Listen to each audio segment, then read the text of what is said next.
Hi, I'm Lizzie, Senior Nutritionist at Saracen Horse Feeds, and what I wanted to do today is to actually show you my own personal battles with my own horse, my mare here, Bess. Now, I have had Bess all my life, so I bred Bess myself.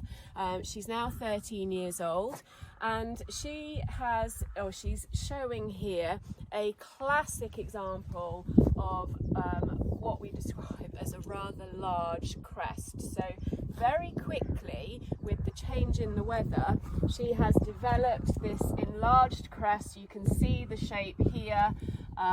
We can't feel that nuchal ligament that we're looking for, and this puts me immediately onto high alert. Now, she has no history of laminitis, but clearly you can see how she deposits her fat, that if she was not managed properly, then she would become at really high risk of getting laminitis, and that clearly is not what I want at all. Now, she is managed therefore very differently. So she is managed from the point of view that she lives out all year round unless weather conditions really are bad. So for example, very wet. But she lives out all year round. She is not heavily rugged, and in the winter, as much as I find it very difficult, she is allowed to become lean. So she will rely predominantly on the pasture and the grazing that is left. It will be supplemented later on in the winter with additional forage, but in the way of concentrate feed, she will just be managed on a low calorie balancer, the Saracen Essential Balancer. So I allow her to actually become lean in the winter, because I know in the summer, spring and summer, she starts to become very efficient at how she utilizes the additional energy that actually is just coming from the pasture.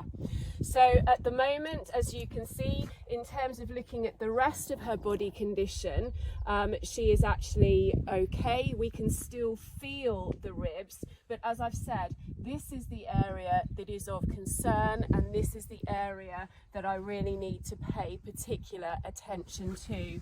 She is in a regular work program, so she's in a regular program now to keep that metabolism boosted, to help increase the insulin sensitivity, and that again is very key to managing her through the spring and the summer to help protect her and keep her safe.